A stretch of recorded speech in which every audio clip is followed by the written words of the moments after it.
So when you mention the word decouple, it's an interesting word.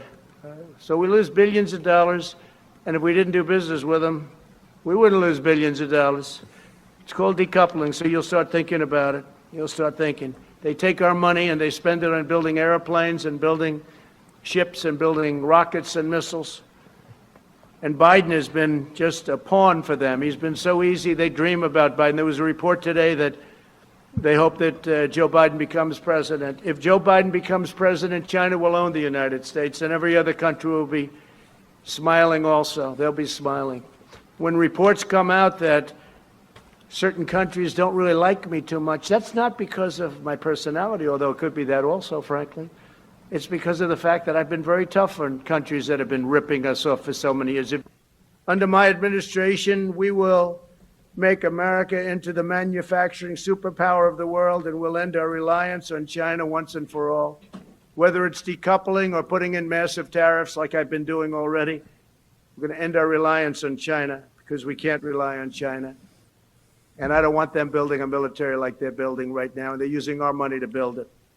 We'll manufacture our critical medical supplies in the United States.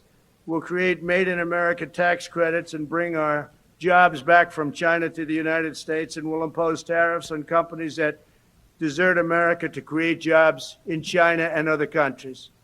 If they can't do it here, then let them pay a big tax to build it someplace else and send it into our country. We'll prohibit federal contracts from companies that outsource to China, and we'll hold China accountable for allowing the virus to spread around the world. Now you can understand why China would much rather see Sleepy Joe than Donald Trump. Well, welcome to War Room Pandemic, episode 375. It is, Tuesday, September the 8th, the year of our Lord 2020, broadcasting live here from Capitol Hill. Raheem Kassam, Jack Maxey. Joining us down the line is Stephen K. Bannon. Steve. Yeah, I'm supposed to be in the greatest city in the world. I guess it's still the greatest city. It's just an empty city. I've never seen New York City like this. And, the Tuesday after Labor Day is normally the biggest day, one of the biggest days of the year, people getting back to work. But the city's virtually empty. And I think this goes to the depth of this pandemic and what people are doing about it. So we'll get to more of that later. But I got to tell you, Raheem and Jack, over the weekend we had the special. We had Miles Glow for 2 hours. And then we had Riding the Dragon, the film from Glenn Beck and the Blaze TV guys, Peter Schweitzer, also Matthew Taylor, who will join us later in the show. And I got such a tremendous audience feedback all weekend. People were telling me in Labor Day Monday what a big impact that had about their thinking about China, thinking about the CCP virus, all of it. And then the president yesterday in this impromptu press conference he gave from the North Portico, which is pretty unusual. I don't remember anything ever being done out there like that. Really laid down almost for an hour going through his appreciation for working men and women throughout the country, what's been done on the economy, jobs coming back. But then guys just really did a full-on beatdown on Beijing Biden, on China Joe. So it's he really went after the Democratic candidate, and we've yet to really hear a response. The New York Times did this piece on I think it was in Sunday's paper about Joe Biden's journey when it comes to China, and it was a total lightweight piece. It's pretty embarrassing when the Times, which is going to do the definitive story about Biden and China, really doesn't get into any of the details about the 25 hours that he spent one-on-one that he bragged about at the Council on Foreign Relations. It didn't mention Hunter and Hunter's financial dealings with China at all. And this huge, I think it was a 5,000 or 7,000 word piece, is about how Joe Biden's becoming much more of a hawk, right? Or being forced to become a hawk, given the very hawkish nature of President Trump's administration and taking on the Chinese Communist Party and holding them accountable. And for some super hawks, maybe even not holding them accountable enough.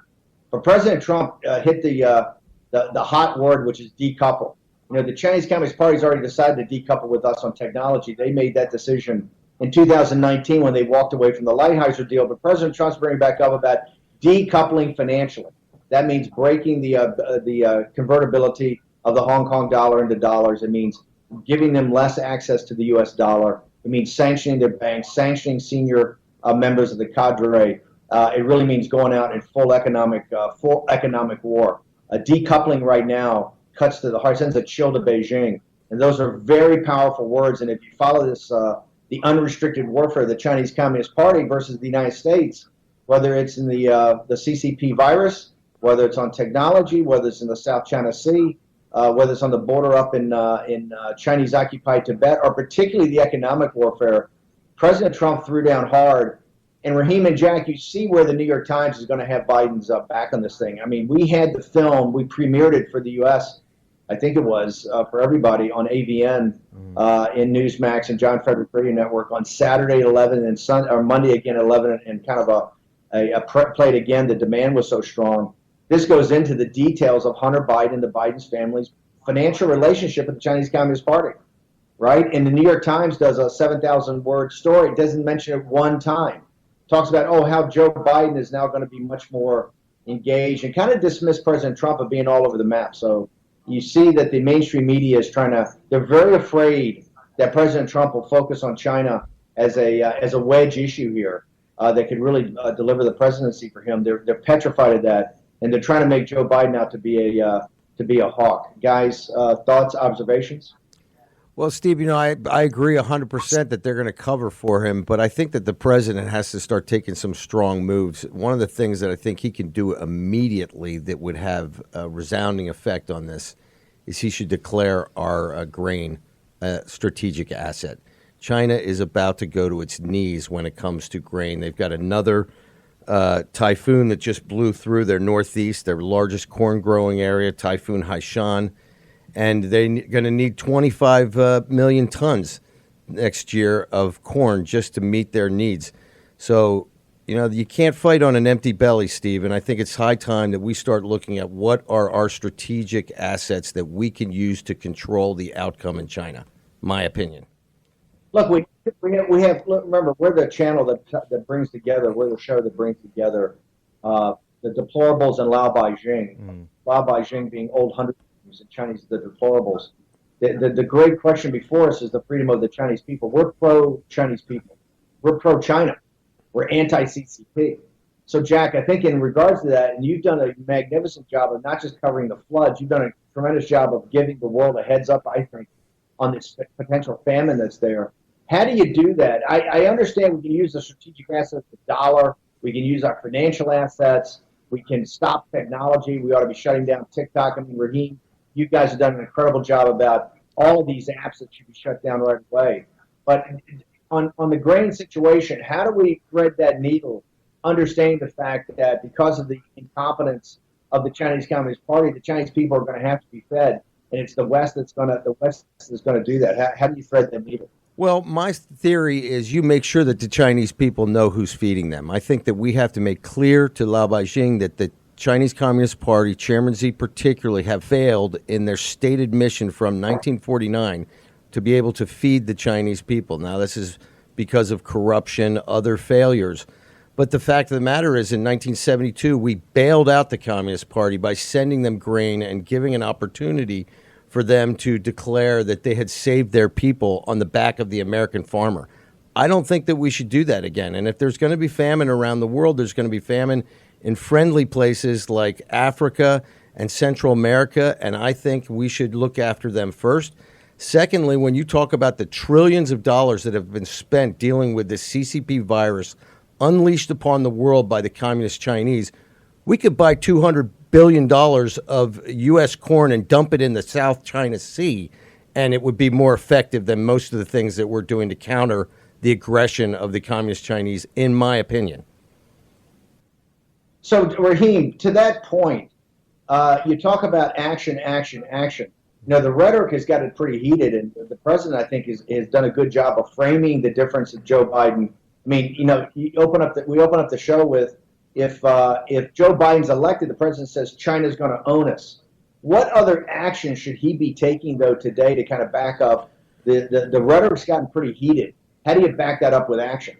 Well, I just want to bring it back to something as well that you mentioned, which is those 25 hours of private meetings that Biden had with Xi. And he boasted about it quite openly in the Council of Foreign Relations event that he did, the same event where he, boasted about getting the prosecutor fired in Ukraine. And in May this year, Steve, we actually we put in a Freedom of Information request into the State Department to ask for details about those meetings. We wanted to know where, when, who was there, what was discussed, because in the video, Biden says that it was the State Department that reminded him about all of those meetings. So, okay, we figured the State Department will have the details. Steve, they came back to us in April, a month after our request. They came back to us and they said, we're processing your request. You should hear back from us by April 2023.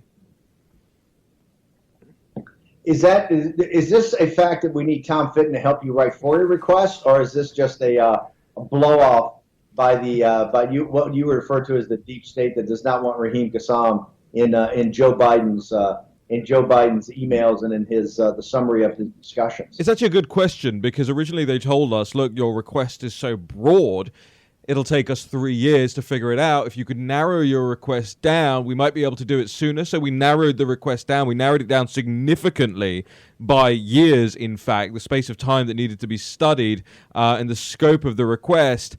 And instead of coming back to us, they actually just ignored the follow-up, that we have not received a response at all this time. Why is the Trump campaign not forcing, like they've smoked Joe out of his cave, from Joe putting on his bib and letting him do his feeding him and then letting him do his Proof of Life podcast.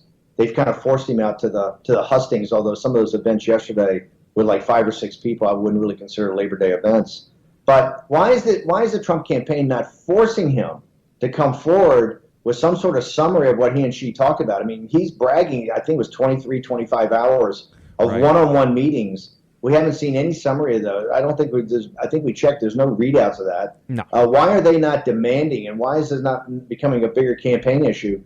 That President Trump says yesterday, if Joe Biden wins, China will own the United States because they own Joe Biden. The film over the weekend, Riding the Dragon, by Peter Schweitzer and Glenn Beck and the team, really lays it out, the financial interconnections between the Chinese Communist Party and the Biden family. Right. Why is the campaign not making a big enough deal about the 25 hours, what went on? And also, it's not a steady drumbeat every day on what's the Biden's financial relationships with the greatest enemy of mankind, the Chinese Communist Party. Right. Steve, let's not forget that, remember when Trump had about 3 minutes alone with Putin in Helsinki, it launched an entire investigation about his collusion with an enemy. Yeah. I think it's high time that maybe even a Senate committee, roll that tape that he does at the Council on Foreign Relations and then say, we want to have an investigation as to what these private conversations were about. Well, do that today. And it is especially important because this past weekend, CGTN, the state-operated Chinese news network, CGTN literally publishes an article, again, this is like its 15th on this topic, but literally publishes another article saying that Biden is on a parallel with Beijing, that his foreign policy is in parallel. They use the word parallel with Beijing. Steve, we've got to go to a break here. #WarRoomPandemic for all the comments in the live feed as well. Want to get your thoughts, your feedback. Jack Maxey, Raheem Kassam, Stephen K. Bannon. Live episode 375 of War Room Pandemic. We'll be right back with more of this and more on the Transition Integrity Project, or as I'm calling it, the Steal, right after this break.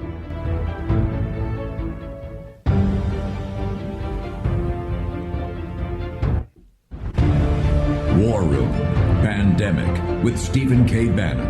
The epidemic is a demon, and we cannot let this demon hide. War Room Pandemic. Here's your host, Stephen K. Bannon. You look at the Atlantic article, you look at what Donald Trump said, accusing generals and admirals of basically being murderers for war profit. And you look at Kenosha and his refusal to condemn vigilantism by a 17-year-old kid from out of state running around with an AR-15 killing 2 people. It just seems like John Heilman said that Donald Trump can never get momentum because he is constantly doing things that remind these suburban voters that usually vote Republican that this guy is not one of them, that he is a frightening presence in the White House, and they want stability. Well, welcome back to War and Pandemic on America's Voice on the John Fredericks Radio Network, later on Newsmax, and blown through the CCP's firewall by G News and GTV. I'm Raheem Kassam here in the War Room with Jack Maxey, and joining us down the line, Stephen K. Bannon. Steve? You know, I really want to thank the audience. By the way, I promised tomorrow the team here is to try to get a great shot of me. We had it, but it got a little blown up by the sunlight. We're on location for the next, at least the next week. And people should know that New York City, which is the vibrant engine that drives a lot of the American economy, is completely it looks like Labor Day weekend, which was dead. It's pretty stunning, the slowness and the recovery. I know in Washington D.C., Raheem and Jack, it's also been like complete zombie land. Now Congress is not in; they're not back for I think another week. But it's these major cities in the East. It's just not clicking, and eventually this has to have a massive financial and economic impact. So I got to tell you, hang on to this. I want to go back to, they talk about stability. Raheem, you had, this is what they never bring up on Morning Joe. The stability, this phony or faux stability they talk about, where they're really instigating this violence, right, by looking the other way and exacerbating it, right, by their comments. Also, they're totally in bed with our enemies.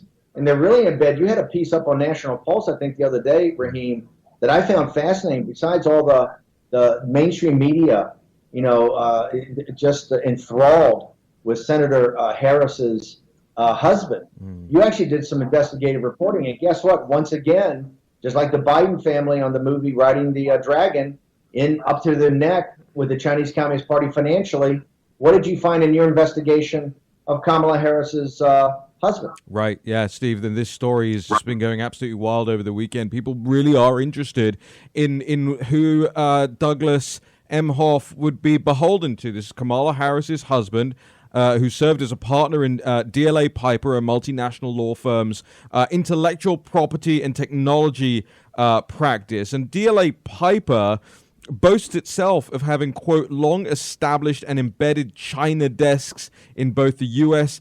and Europe, and they of course consult with and for the Chinese Communist Party. Their China practice has received prestigious awards from China Business Law Journal, China Law and Practice, and they actually employ former Chinese Communist Party officials as well within their China desks to ostensibly to assist them to do business with China. There's a plethora of names that we can go through on the show, and Natalie Winters actually reported a lot of this out. But it's very clear that DLA Piper itself brags about working as an advisor to government-owned companies, the Chinese Communist Party themselves, China Eastern Airlines, China Southern Airlines, the China merchant groups. And so when you look at all of this and take a step back from all of this, Kamala Harris is just another one of these people that has the Damoclean sword of the Chinese Communist Party constantly hang over her necks. And you think back to 2016, when everybody suddenly learned the word compromat.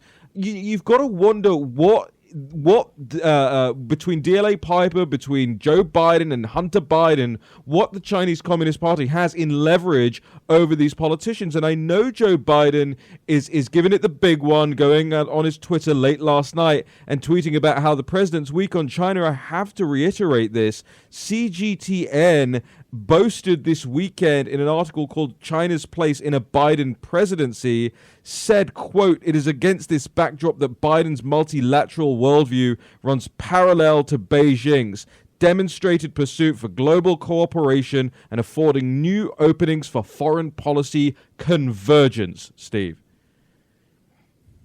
Yeah, I mean, look, this is, I think the Trump campaign needs a China week. And the White House, I think, needs a China week. They need to focus on this issue. This was a big issue in 2016. A lot of these stories are talking about, you know, President Trump, you know, having a tough time getting traction. One of the things we got traction on 16 that's even worse today is the Chinese Communist Party, and their, you know, President Trump has done, I think, a great job of confronting it. But they are absolutely bound and determined to become a global hegemon. There's no doubt about it. In the second hour of the show, we're going to actually show people in the new federal state of China, the whistleblower movement, Miles Guo, and others that are fighting back culturally, that are running the same playbook that the United States ran against the Soviet Union in the 70s, about culture, about music, about fashion, about all of that. They're taking a whole other aspect of this war against the Chinese Communist Party. But I got to tell you, Raheem, as much as I love the National Pulse, I don't know why it takes the National Pulse for us to take the National Pulse in the first week of September to get to this and make this. Natalie and Raheem and the team over there is amazing to expose this. This should be done day one. It should be hammered over and over and over again. What are these people's relationship with an existential threat to the United States of America? And it's got to be laid out very crisply. Let's go to, I know we want to get to the transition, integrity project. This is really their coup to steal the election from President Trump. And let's be blunt. We have what we call 133 days in a wake-up. We used to measure it by Election Day. But Election Day is just going to be one signpost along this journey. This journey is not going to end till at least, I think, the day before the inauguration on 20th of January in 2021. So we've got, 4 or 5 months of a grind in front of us. I wouldn't want to have do it with anybody else than the people on our side of the football. But the deplorables have got to snap too. What Morning Joe's talking about there when that piece comes in, Raheem, is how President Trump is down 4 or 5 points in Wisconsin, 4 or 5 points or 6 points in Michigan. They're looking at these battleground states. Politico this morning, I think, did a pretty good piece about the 8 states that are going to matter here. They're really where the election is going to be won or lost. But Raheem, your reporting in Revolver and other people's on this transition project really gets, I did John Fredericks earlier, people now are awakening to the fact that something's going on here. Remember, this is not a conspiracy. This is not conspiracy theory. The people on the other side are very open about what they're doing. They're bringing in the major papers. They're bringing in Facebook. Zuckerberg just talked last night on HBO Axios. What was it, a week after Hawkfish talked?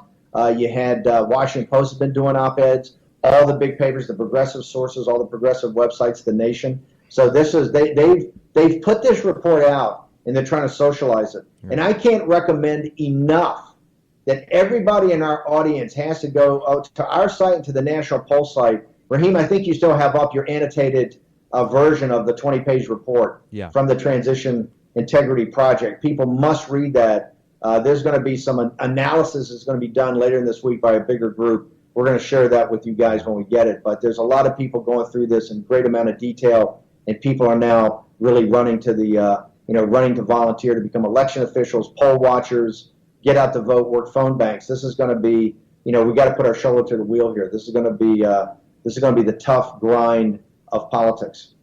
Yeah, and this is absolutely no joke, Steve, as you say, no conspiracy, and certainly no joke. It's very clear when you look at the reporting. What I'm holding up here, ladies and gentlemen, is 2 separate reports, 10 days apart. This is from the New Yorker for the radio audience. This is from I'm holding up the New Yorker article and the Hill article, 10 days apart, and they start with exactly the same words. This is very well briefed out, and it's very well researched. The whole thing is incredibly well put together. And the New Yorker article, if you go through it, and we are going through it in depth, actually gives some more of the game away than the entire Transition Integrity Project's playbook does, because what it does is it goes into the scenarios that were being played out as John Podesta played Joe Biden, as Bill Kristol played President Trump in these scenarios. And what it also does is it refers you back. Now, the audience will be well aware by this point of I go through everything with the highlighter and all that. It gives you who their professors are. Now, remember why professors are important. Professors are as important to this, more important to this, and they will lean on the experts even heavier, Steve, than they did during the impeachment process. Remember, that day, they put Pamela Karlan and all those guys up in front of Congress and said, we're going to get the expertise of constitutional law experts, and they put them up in front of the committee, and they had an entire week's news cycle dedicated to hold this thing. This is exactly what's going to happen between November the 3rd and January the 20th, and it is no surprise. This audience will know we covered this over a month ago. I realize a lot of people are now waking up to it. We were covering this over a month ago here on this show, and we talked about that 1876 election. That's the opening line in the Hill. That's the opening line in the New Yorker. They want to tell you, and they are dead set on carnage and destruction of the political norms, the election night, the way people vote. And why, Steve? Because it is fundamentally the only way they know they can come out the back of this election is to challenge and dispute the results because of the mail-in vote. Look, you've got in there, I know we only got a minute or so left, we're going to have Pozzuoli on here, but just to give a note of breaking news, in the report you brought out about the street fighting element of it, I mean, they make a big deal about that. She makes a big deal about that in the Georgetown Professor in her op-ed pieces. The Daily Beast is just reporting right now that the left secretly preps for MAGA violence after Election Day. Well, I haven't really seen a lot of MAGA violence, right? What I've seen is just this out of control violence of the cultural revolution. Just before we go to break, you're absolutely right. This whole report, read the New Yorker article. It's called "What Happens If Donald Trump Fights the Election Results." It talks about 4 million people out in the streets for Joe Biden, not for MAGA. No MAGA violence. And in the same breath, it talks about how they're worried about Trump supporters conducting violence. It also says the Democrats investigate Trump, political persecution, in their own document. We'll be right back. War Room Pandemic with Stephen K. Bannon. The epidemic is a demon, and we cannot let this demon hide. War Room Pandemic. Here's your host, Stephen K. Bannon. For China. I've spent a lot of time, apparently I was told by the folks of state, I've spent more time in private meetings with Xi Jinping than any world leader. I have 25 hours of private dinners with him, just he and I, and one interpreter. Just he and I and one interpreter. Steve, I gotta completely agree with you. Is why are we not hearing that every single day? Yeah, you FOIA'd this, Raheem, but we got to be hammering, the campaign ought to be hammering this every day. Where are the State Department summaries? Where's the précis of these 25 hours? We need to know it. This is the central issue of this campaign of the Chinese Communist Party. It's the relationship of the Chinese Communist Party to the rest of the world. President Trump's confirmed it. President Trump said yesterday, you vote for Biden, he's owned by China, okay? That's not subtle. That's smash mouth. Now they got to back it up with smash mouth actions. Where are the tapes, or where are the notes from the interpreter? We want to see the raw thing. The State Department's got it. You said it was a private conversation. Remember, it was in private, but he was Vice President of the United States. This was official. This was official delegation. This is when he was there with a pivot to Asia. This was about cybersecurity, cyber intrusions in the South China Sea. We need to have those, and we need to have them now. The American people got to read them, got to understand it, got to ask questions. The media should be all over Joe Biden about where these things are. This is outrageous. But you're seeing a lot of outrage. Listen, back to the Project Raheem, what happened in the Atlantic the other day, what's happened in the Daily Beast with Sam Stein. Sam Stein's a really good reporter. Now, Sam is a super progressive, a good reporter. You got the Daily Beast story coming out saying, oh, it's MAGA violence they're worried about. Right? Although they talk about street fighting in their documents, MAGA violence they're worried about. They're trying to socialize that. Then the Atlantic piece was not a random piece. That was out there to try to put, doubts in the military's mind. And it's anonymous sources. And Raheem, what was his excuse today for why he went to anonymous sources? And would that hold up in any newsroom in the country? Right. The author of the Atlantic article and the editor of the Atlantic has said this morning that he feared the sources feared the mob response, the Twitter mob response, and that's why they didn't want to go on the record. Now, we're always told about how brave these people are to give their quotes, but they're not brave enough apparently to go on the record, not brave enough to stand on their own names. And also about all of that, Steve, is that it doesn't stack up.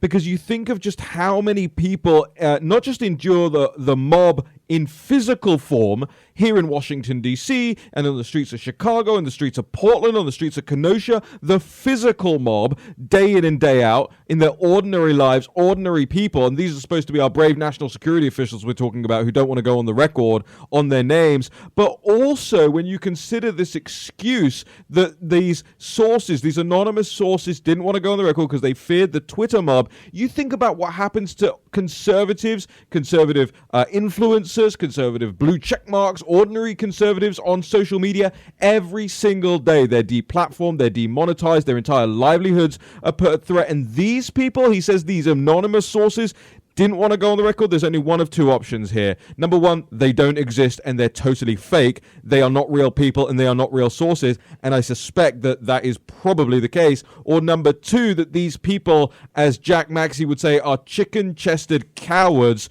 who are afraid to put their own names out there despite leeching off the taxpayer teat for all of their adult lives and careers. It's one of those two options, Steve.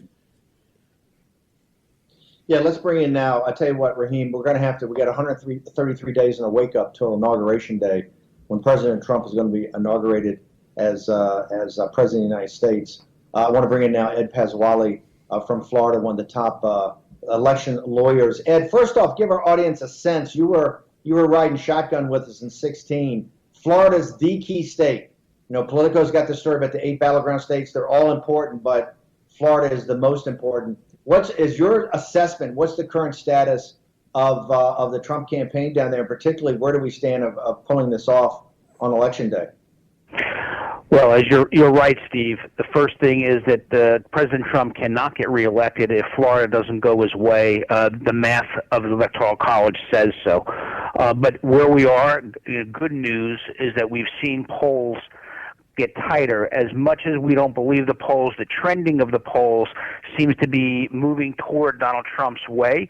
And then the second piece is we're starting to see a number, at least relatively large number of African Americans reconsider Donald Trump as their candidate. So you're looking at numbers that are unprecedented in the 20s in Florida, 20% plus. And to be blunt about it, in 2018, when Ron DeSantis won, he won by 33,000 votes, and he took 19% of African American women, and that ended up being the decisive piece. And you heard that in the convention about school choice. That was the issue back in 2018, and there is still some street cred around pushing that issue because that's where African American parents want to have the power to choose educational choice for their kids. Yeah, no, listen, particularly black males on economic nationalism. This is working class, black males. They are, I think, hardcore economic nationalists, right? They're looking for those factories to come back from China. They're looking to stop, I think, or limit illegal immigration. They understand that's what's flooding the zone and making so tough to get wages up. So I think there's a natural audience. I've said that from the absolute beginning. And Zogby, I think, up on Newsmax, one of our distribution partners has got a Zogby poll up. The Newsmax Zogby poll talks about this exact thing, particularly with African Americans. So it's going to be extraordinary. How's the energy down there? Do you feel the get out the vote? Remember, we won in 2016 with really people going to the barricades and going door to door, phone banks. Are you seeing that energy right now, Ed? Yeah, we're seeing the energy, and here's what we are seeing. You're going to still need a large turnout from the Panhandle and some of the more conservative areas of Florida. But, Steve, I'll tell you some good news in that, unlike in the 2016, Hispanics, particularly those Cuban Americans, who were actually in play for a little while during the run-up to the last election, presidential election, are solidly behind Donald Trump here. The report is that the Hispanic, particularly Cuban Americans, have really rallied for the president and against socialism. Talk to us about, Raheem and the team at National Pulse and Revolver and others, along with War Room, has been getting into this transition integrity project, this ability, or really this movement on the left to basically steal the election post-election day. You were around in 2000. You were one of the top vote fraud lawyers around. Where do we stand with this right now in the state of Florida? Are the lawyers ready? Or do we have enough election officials? Do we have poll watchers? Is the Trump campaign and the Republican Party, are we ready to take it on head on in Florida? I don't think we're ready yet, but we're getting ready. But, Steve, I want to give your listeners some context of this. In 2000, in the run-up of 2000 election, where, frankly, I think that the election would have been stolen but for the fact that Republicans pushed back hard and would not let that happen in Florida. And so the difference between 2000 and 2020 is really stark. Think about 2000. You had George W. Bush against Al Gore. very similar candidates. Remember, Al Gore at the time was coming out of that Bill Clinton centrist Democratic mold, and so the excitement wasn't really from the left, it was from the center of their party, and so they competed against George W. And the difference between those two candidates is far different than the stark difference between the alternatives that we have in front of us today between Donald Trump and Joe Biden, who is effectively a shell of himself, and the left side of that Democratic Party is driving their agenda. And so in this case, you have a 2000 election with similar candidates, and basically people did come out and protest in 2000 during the recounts in Florida. But now you already have people taking to the streets essentially with a leftist, anarchist viewpoint, not necessarily for their candidate, but for the destruction of the system itself, which is far different than what we experienced in 2000. Very concerning.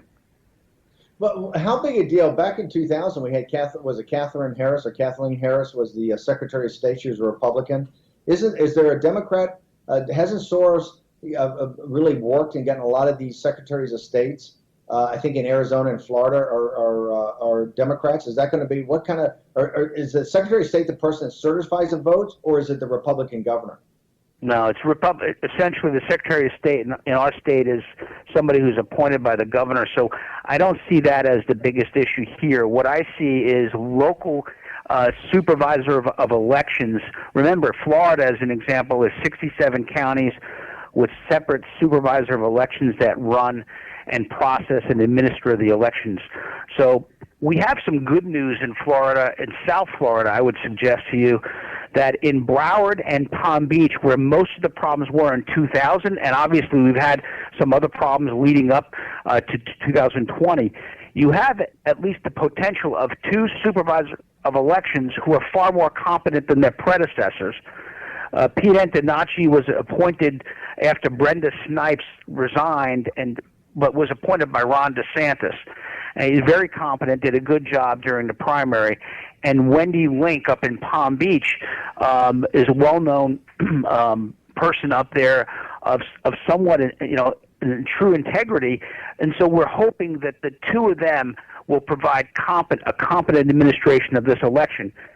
But let me share with you that right now they're anticipating between Broward and Palm Beach, about 800,000 mail-in ballots to go out per request. That's about a 50% increase across those two counties. And so you're looking at either a late night, election night, or into the next day before you're going to have any substantive result. When are they actually start counting mail-in ballots in Florida? Well, they open the envelopes and check the actual signatures first, and that can be done prior to election day, but they do not tabulate the ballots. They separate the ballot from the envelope once they're deemed eligible or they've met the person mailing it in. So I'll give you an example. You request a ballot in Florida, you're sent a ballot. As long as you send your request in prior to October 1st, you'll get a ballot.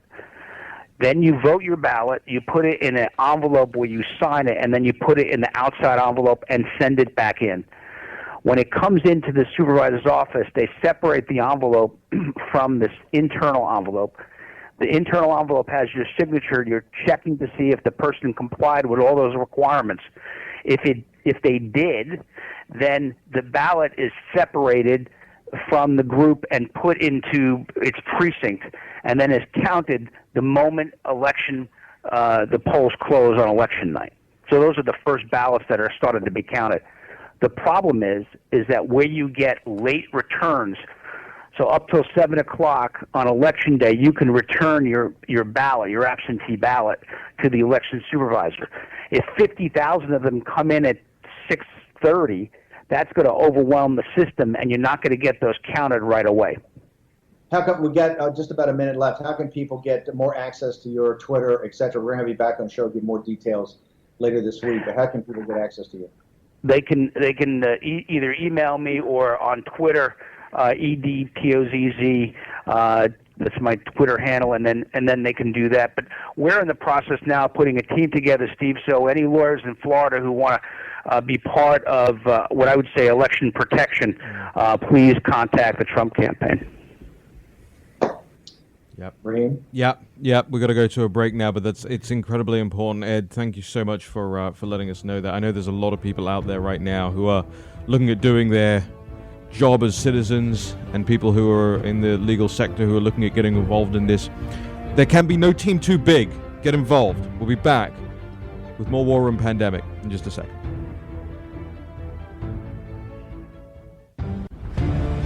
War Room Pandemic with Stephen K. Bannon. The epidemic is a demon, and we cannot let this demon hide. War Room Pandemic. Here's your host, Stephen K. Bannon. Well, welcome back to the War Room. Jack Maxey, Raheem Kassam here on Capitol Hill. Over to Stephen K. Bannon. Yeah, we're very honored today to have the writer-director, one of the biggest pieces of talent, I think, in the Trump movement, the conservative movement, and just a fabulous filmmaker, writer-director on Riding the Dragon that we had this weekend that people's heads are still blowing up about the Biden's financial relationship with the Chinese Communist Party. He also was the director of, or the writer in the DP on Clinton Cash, which was monumental and had a big impact in 2016. He's got another new film out today, Safeguard, an Electoral College story.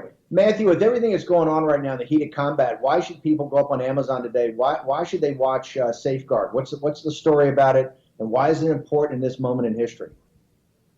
Well, look, the Electoral College is not very well understood by people. The Electoral College is going to determine this election that's coming up, and the Electoral College is under assault right now.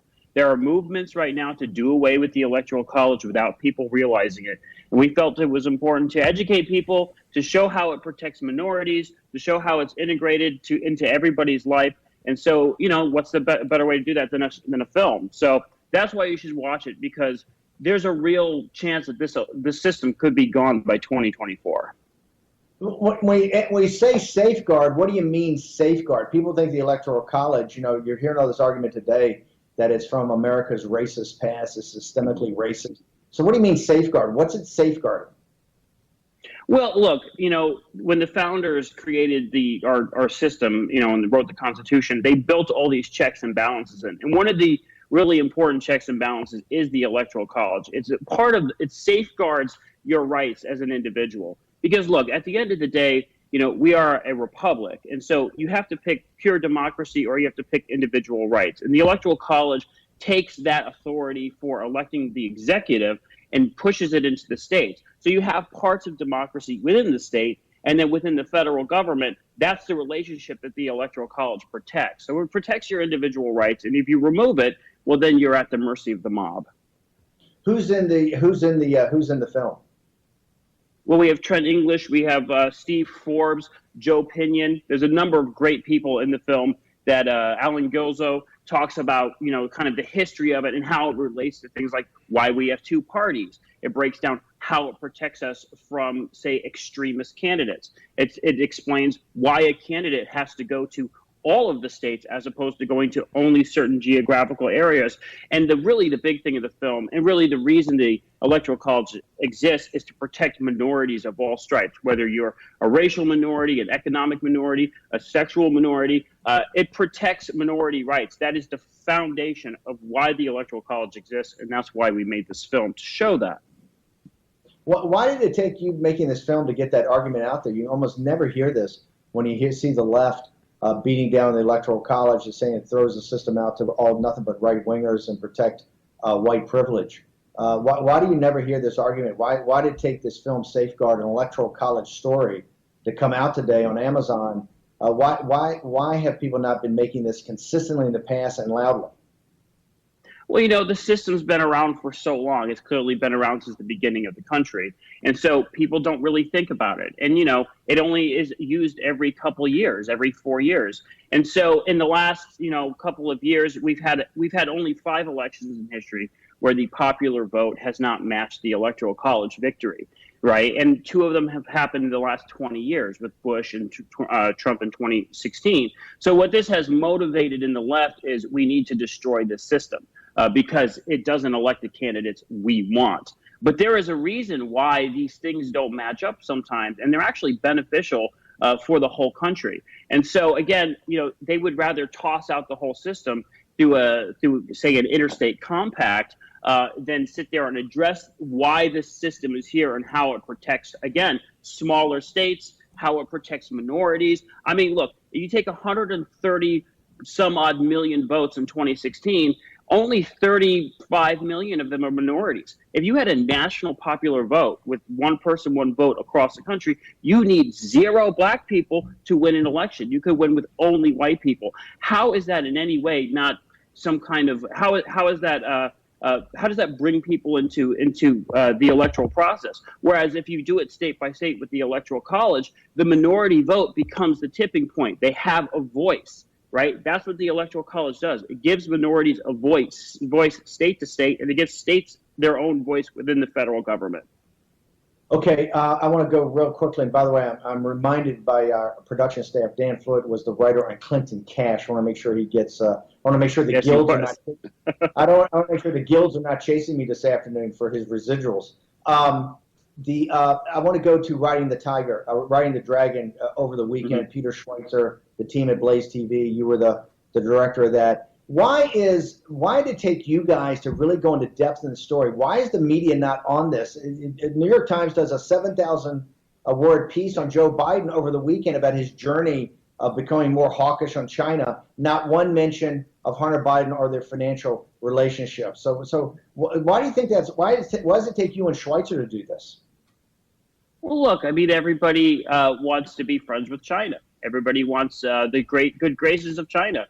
I think that, look, you have to ask this. If China's going to give Hunter Biden $1.5 billion to start a company based on the relationships while Joe Biden is vice president, if Joe Biden becomes president, they're going to come asking for things. I mean, that's the thing. He owes them. And so, everybody wants to get in a position and have the next president position them in a place to work with China. So of course they're not going to uncover these things, and there's a lot of deals. There's a lot of deals that have been made. We highlight them throughout the film. And you're never going to hear anything from any of these media or any of these companies because they want to work with China. And they don't care if China is bad on human rights. They don't care about any of these things. It's all about money. And as we say in the movie, and as we said in Clinton Cash as well, follow the money. Okay, real quickly, how do people get access to Riding the Dragon? How do they get access to Safeguard? How do they get access to your work? Okay, you can find Safeguard on Amazon. Right now, it's Safeguard, an Electoral College story. You can find Riding the Dragon on Blaze TV. It is also on YouTube for free. And you can just search for Riding the Dragon, and you can watch it right now. It's also broken up into 6 parts, so you can just look at individual pieces.